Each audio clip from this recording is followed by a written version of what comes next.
You guys saw the numbers that came out for Netflix, I assume?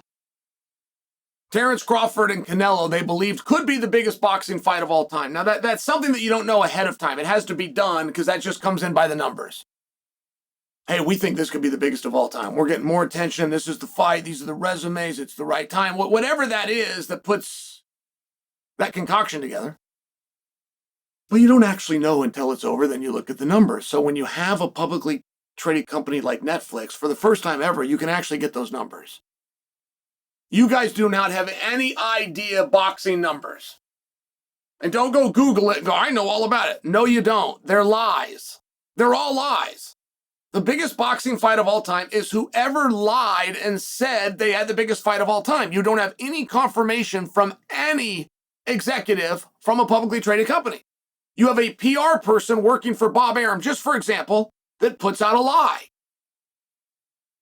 You do not then have confirmation from the president of Time Warner, of Cox, of Xfinity, of DirecTV.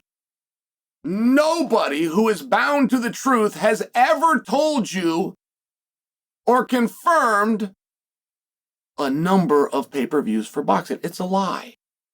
But Netflix is a publicly traded company, which means the words that come out of their mouth must be true. Which means the information that they give to shareholders and the public must be accurate, or somebody can be put in handcuffs. Very big deal.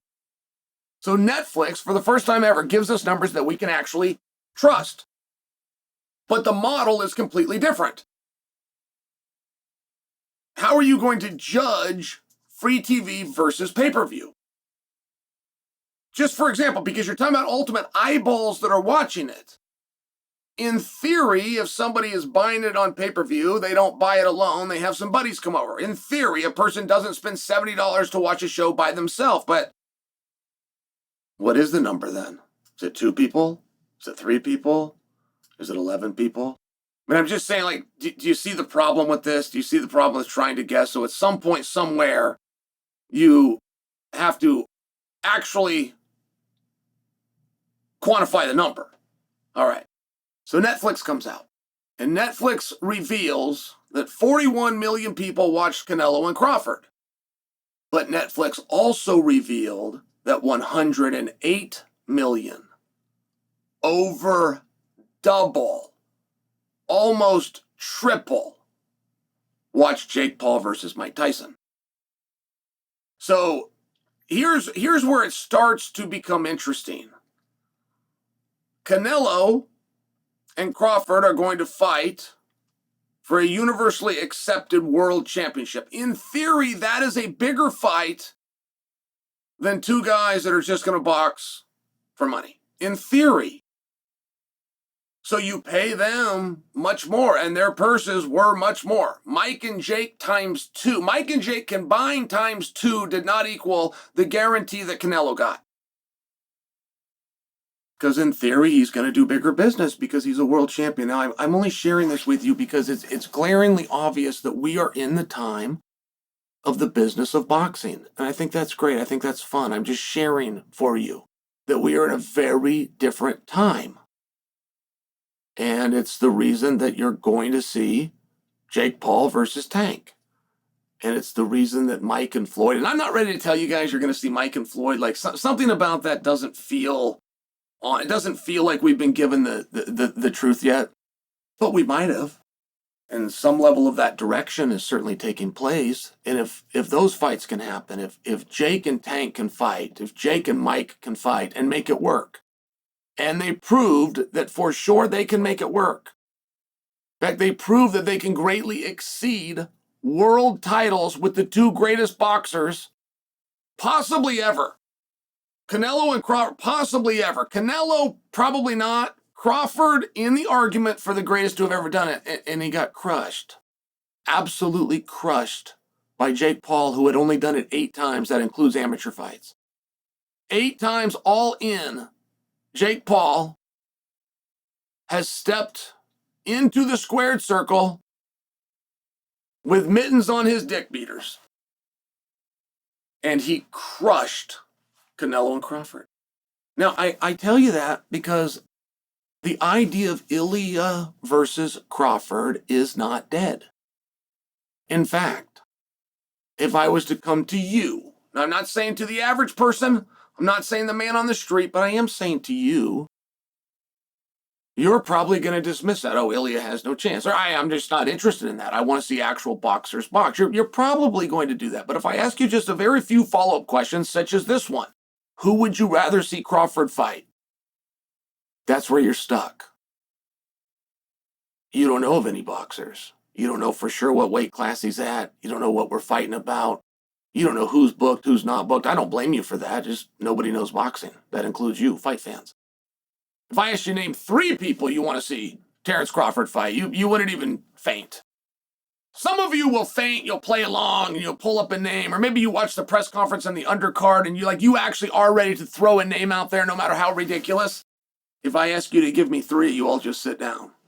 You couldn't name 3 boxers in that weight class. As a matter of fact, I'll go a step further, you couldn't name the weight class. You could not name the weight class that Crawford and Canelo just fought at. It was Saturday. You couldn't tell me the weight class. So I share that for you because Topuria versus Crawford is not dead. And if you're trying to be a purist, you're trying to say that fight shouldn't happen, there's other people that have earned the right to fight Crawford. Ilia Topuria doesn't even do this sport. Like, you're not wrong. You're just not paying attention to what's going on right now. The experts in boxing, the smartest guys in the room, the ones that are actually willing to part with their time and money to bring these events happen, just got egg all over their face. They would have told anybody that Crawford and Canelo was going to do bigger numbers than Tyson-Paul. If you would have presented both those fights to any promoter, hey, you only get one, but take it ahead of time. And you're going to pay these guys 3 times more.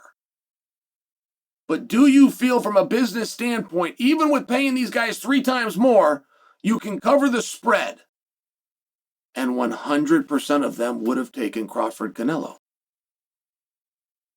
And they all would have been wrong. So we're at a very interesting time. We really are. And when I ask you if you want to see Ilia versus Crawford, there's no bells and whistles around that. There's nothing done. That's why it's called a promotion. But you got to start somewhere. And there's a lot of fights where you can start out on 3rd. You can convince the world that you hit a triple, but you really started out on 3rd. Right? You're born on 3rd base, acting like you hit a good run. All right. You couldn't tell me somebody that you'd rather see him fight. And there's numbers where that fight makes sense. And Crawford was dismissed over the weekend. That whole show was about Canelo. Crawford was just there. The purses of Canelo being able to guarantee $100 million, but up to $150 million. Crawford tops out at $10 million. I mean, just that alone lets you know Crawford was not needed. Or at least they believed that they didn't need him. But coming out the backside, that's going to be a little bit different. Crawford's options are so slim in the world of boxing that a top trainer in the history of the sport suggested that he retire. Just said, hey, you did a great job and there's nothing else to do. There's nobody here for you. Now, that is not true. But is the answer Ilia Topuria? It's an interesting time. It's a very interesting time. And I wouldn't waste my breath on this stuff. And I've been talking about it each day, every day, which means I am either not convinced it's impossible to happen, or I have inside information that I've yet to reveal my sources to you about. But there's some reason I keep talking about it. There's some reason I keep asking you for questions. And there's some reason I keep asking you to leave me comments. Is that question coming from me, or is it coming through me? From somebody that's very interested in potentially putting this fight together.